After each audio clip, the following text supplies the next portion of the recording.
Ghosts and Goblins and Ghouls and Ghosts. What a lovely pair. Two fabulous games from Capcom that may be tricky, but are certainly worth taking on. I've already done a vid all about both of these titles, but unfortunately this one's taken us down a bit of a darker path. You may well know, if you watch my live streams, that I've put myself through a wheel filled with nothing but Amiga Euro platformers. There were over 400 games on the damned thing, and while I did pull myself together to play all the games on there over the course of a few months, I probably won't ever be quite the same. Quite a few of these games were heavily inspired by Capcom's titles. And so, seeing as it is October, I thought it would be a good idea to cover a bunch of these G&G clones in a video. I've got 7 games here, and most of them are pretty bad.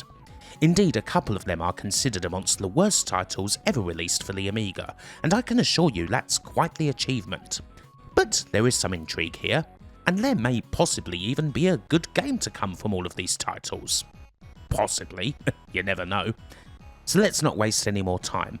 Here's 7 Amiga games that well and truly answer that age-old plea of, "Mum, can I have Ghosts and Goblins?" with, "We have Ghosts and Goblins at home." Now, before we get into these, we should have a quick little benchmark and see what the Amiga conversions of Ghosts and Goblins and Ghouls and Ghosts are actually like, just so we all know what we're up against. Elite's Ghosts and Goblins is much more famous as an 8-bit conversion. It was originally released for the likes of the Speccy and C64 in 1986, but it did eventually make its way to the Amiga and Atari ST in 1990. So how does this one fare? This one's decent as it goes. The scrolling is a little bit iffy, but it does feel close to the arcade when it comes to music and graphics. The most irritating thing here is that you can't jump and shoot backwards, which can be awkward, especially when dealing with arenas, but on the whole, I don't mind this one too much. It's certainly better than US Gold and Software Creations' Ghouls and Ghosts, which oddly came out a few months before Elite's 16-bit version of the original. This is awful. The movement is horrendously choppy, nothing really looks right, the controls are worse even if you can jump and shoot backwards. It's just rubbish.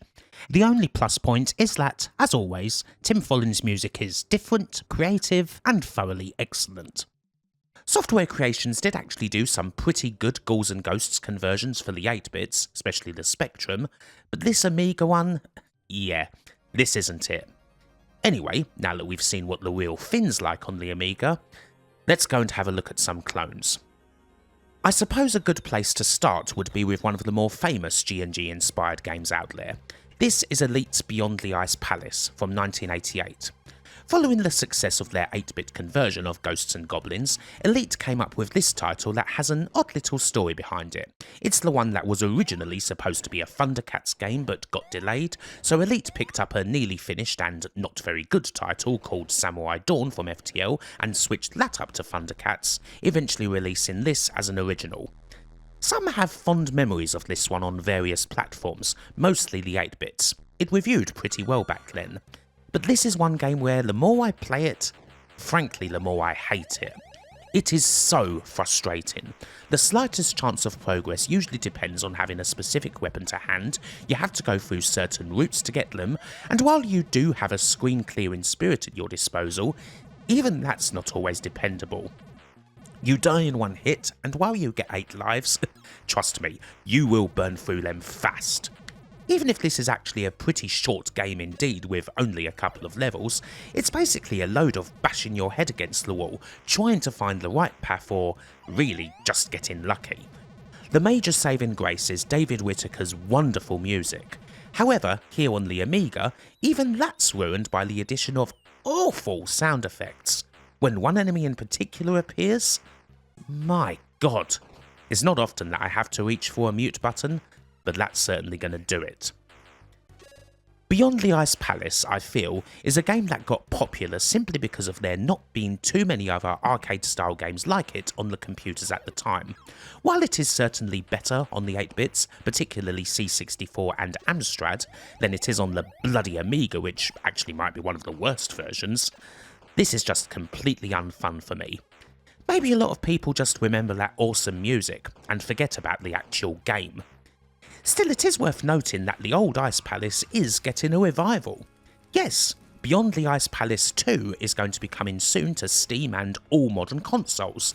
It looks like it's going to be a cool Metroidvania from the trailer, and while David Whittaker hasn't returned, Alistair Brimble's going to be on the tunes for this one. The return of the Ice Palace is a surprising one to be sure, but it looks like it's going to be a welcome one. I mean, I'm sure it'll be better than trying to play the original game again at any rate.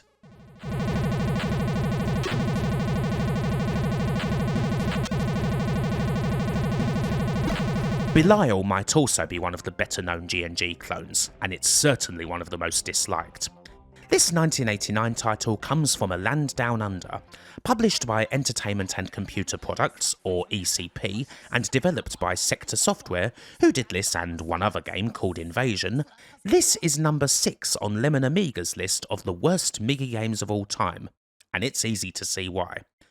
What we have here in this G&G ripoff is an already shirtless Arthur who dies in one hit, funnily enough it's the zombies that take multiple ones, who has no weapon except some white dots that could be salt or could be something else, and there's a one projectile on the screen limit. With Arthur being in such a state here, I'm going to assume that this man is not a kin, but instead is a bogan who's just been knocked out in a massive brawl at the Bathurst 1000, and this is the fever dream that his concussed brain is experiencing. Perhaps that explains why, of all things, this game's soundtrack is a cover of Das Model by Kraftwerk. Most people's experience of Belial will not go past the first level. It takes about 30 seconds for hordes of jumping pumpkins to come at you. These pumpkins are relentless, they're hard to hit, they will track your position, and they will follow you to the ends of the earth. These pumpkins will almost certainly be the death of you, and you only get 3 lives, so get ready to see the first part of level 1 again and again until you shut the thing off. As we will see shortly, this first part of the level is purposefully ridiculously brutal. If you manage to get past the pumpkins, you meet a boss that's essentially a simplified version of G&G's Red Arima. I, however, could not get this far without cheating. There is thankfully a cheat mode that turns off the collision detection, although don't turn this on immediately because otherwise you'll go through the moving platform at the beginning, which is, as it turns out, the only moving platform in the whole game. With this, we can see the rest of the game, all 3 rather short levels of it. The second and third levels don't appear to be as challenging as the first. You fight 2 Arimas at the end of level 2, 3 of them at level 3, and then the game's over. Little bit of text, and that's your lot. Well done. If you were somehow able to master Belial and get through the nightmarish beginning, you can easily beat it in less than 5 minutes. Would such effort be worth it? Possibly for charity, but I think submerging myself in a bath of baked beans for 24 hours would be much more palatable. In the end, this is a pretty horrid little G&G clone in every department. What with the ripped off music, 8-bit graphics, and particularly the atrocious gameplay and unfair difficulty, it's easy to see why it has such a low rating of 1.61 on Lemon Amiga. There is a little hidden message in the code from Robert Richardson, one of the 2 people who made the game, imploring crackers to not distribute this title in Australia. He wasn't bothered about anywhere else, but spreading Belial in Oz could severely damage the already tiny Aussie software market. Spreading Belial sounds like something that'd get you in trouble with the famously strict border security. Now, I'm not sure how effective his entreaties were, although Belial is certainly an infamous title in the Amiga community. So, perhaps it worked out. This Antipodean take on G&G is certainly fearsome, but is it the worst of them? Well, we've got a few more to get through first.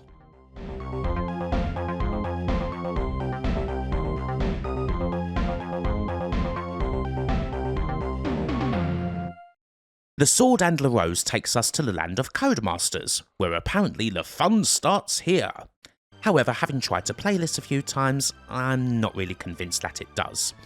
The 8-bit folks amongst you may recognise this game under a different name. On the likes of the Spectrum and C64, this was called Prince Clumsy.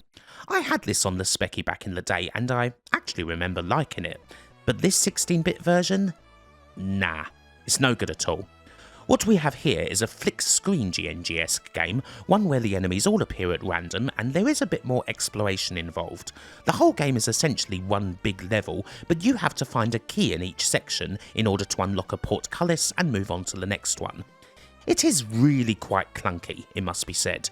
You can't crouch at all, which can make a lot of the enemies annoying. Honestly, in a lot of instances it's best just to try and run to the next screen as fast as you can. The flick screen can also prove incredibly cheap, especially when it's paired with such speedy movement. When you're trying to fall down into the next screen, it can be very easy to completely miss a platform that you're supposed to land on and fall into a death pit, especially because collision detection on these platforms is pretty bad to begin with.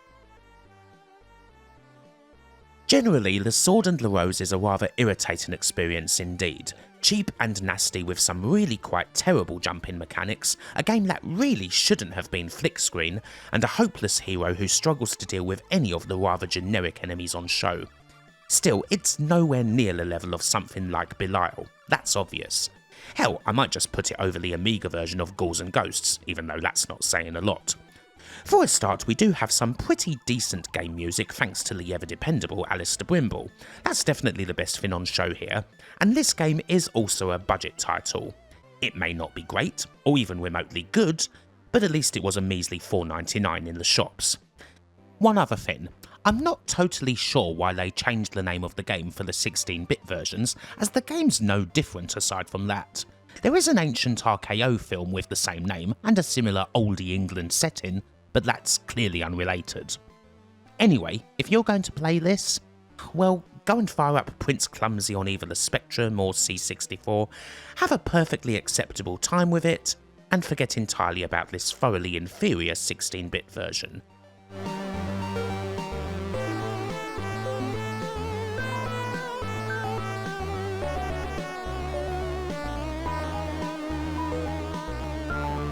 Sticking with Codemasters, here's a slightly later game from them, The Quest of Agravain from 1992. This is intriguing in that it's not just a takeoff of Ghosts and Goblins, it's also a takeoff of Rainbow Islands. You get two for the price of one here, a medieval themed game where various spirits, spiders, demons and wizards are trying to stop you, a brave knight of the realm, from saving the kingdom. Just as in Rainbow Islands, the stages are vertical. However, you do have a couple of different weapons that you can pick up, and just as in G&G, you can take a couple of hits. You'll know you're down to your last hit point when your suit of armour falls off. Is this any better than the Sword and the Rose? I'd say that they're about the same in the end. Both of them are basically bad, but they're definitely not the worst games in this video. In fact, they're honestly the closest that we're going to get to something that's at least okay. You can play this, even if you're not going to have all that fun a time. Still, we do essentially have a compound fracture of a title here that generally combines several of the lamest things that you're likely to see in either a Ghosts and Goblins clone or a Rainbow Islands clone.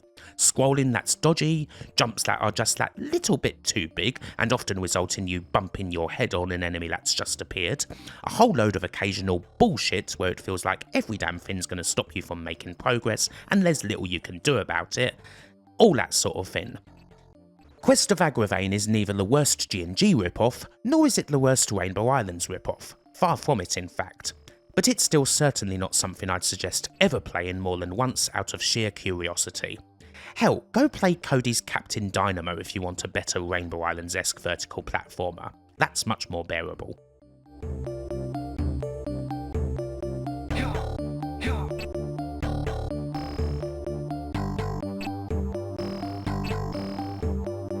Carver is unfortunately not a game about the escapades of Jim Carver from The Bill, everyone's favourite occasionally down and out detective turned plodder. The startup for this 1991 game of German origin seems kind of promising and a little weird, especially when the face of the game's hero is suddenly replaced by that of presumably the lead coder. But then the game itself, oh no. We have a quite pitiful take on the G&G formula where our tiny and improperly dressed hero cannot even throw weapons about. Instead he opts to punch enemies and his punches... Well, I had to think about what his punch reminded me of, but I did ultimately figure that out. Do it! F***ing hell, you hard bastard! You can also pick up weapons which you access with the function keys that can be a bit more powerful, but don't do an awful lot to increase Carver's range, so he's still likely to get hit by damn near any of the tiny critters that are milling about. Our poor muscle-bound hero really isn't well equipped to deal with birds, or flies, or spiders, or frankly anything at all. The music isn't too bad at least, but I wasn't able to get all that far on this game. I rather hopelessly stumbled forward, wrestling with jumping that's also annoyingly floaty and hard to control, just to really ram the awfulness home, before dying not all that far away from where I started. It is another quite rubbish game indeed, although it is at least another budget one. I'm not exactly sure how many Deutschmarks this game would have cost back in the day, but thankfully it wasn't full price. Still, this is quite a dreadful and rightly very obscure little game that I'd have never found out about if it wasn't for this damned wheel.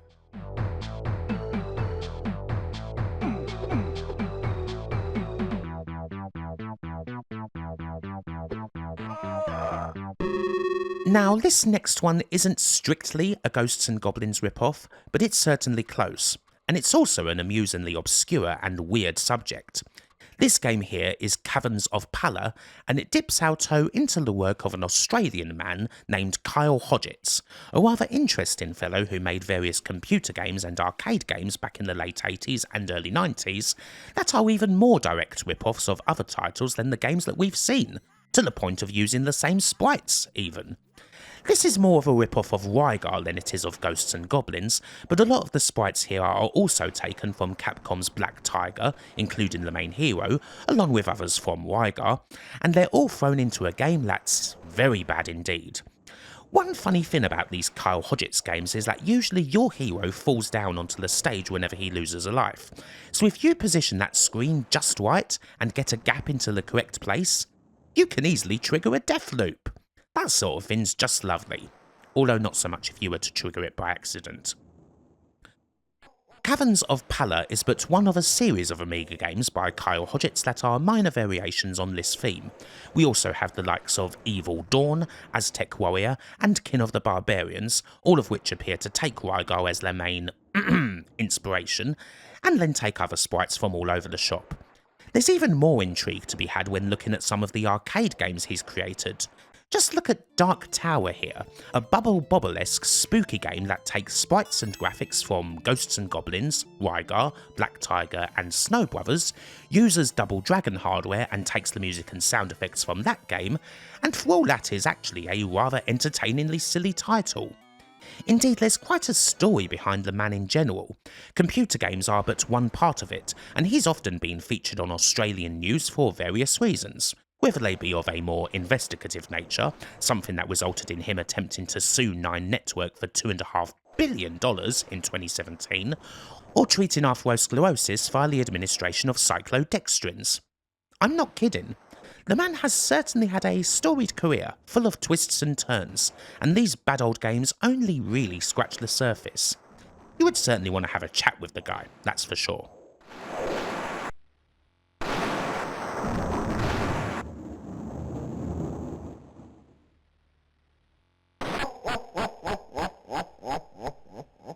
Now, finally, when we're talking about bad takes on the Capcom G&G formula, a lot of Amiga fans would say that it is pretty hard to beat Belial, one of the games that we saw earlier on in this vid.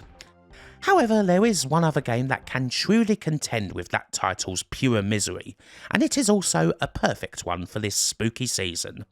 Say hello to Night Walk. Hailing from 1989, Night Walk may possibly be the worst assemblage of code ever published by alternative software, and I hardly need to remind you that these guys also released Count Duckula 2 and BMX Ninja. If you remember old Stuart Ashen's videos about terrible old games you've probably never heard of, you may have heard of Night Walk through his take on it, and he certainly wasn't kidding.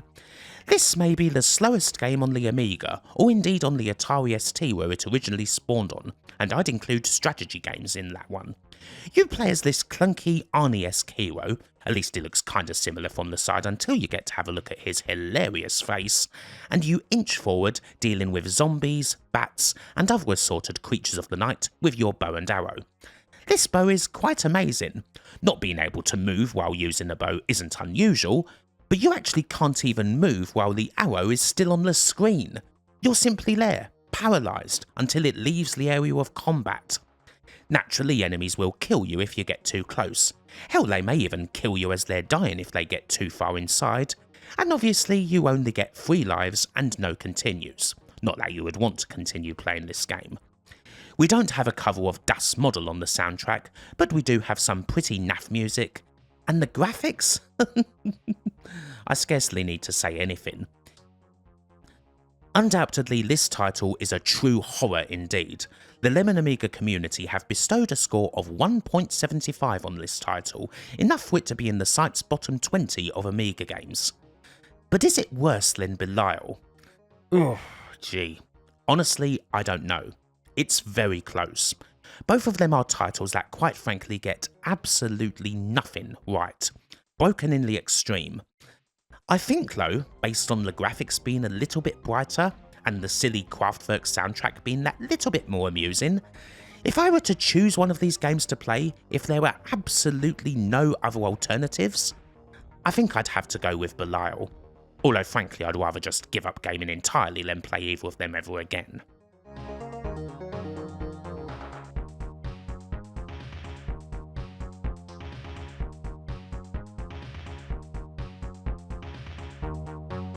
And well, that does it for this October video, one with a theme that's ever so slightly tangential to All Hallows Eve. I wondered if we would find something good, or at least okay here, but I think we've managed to come up short on that front. But this is the result of doing that big old Amiga wheel.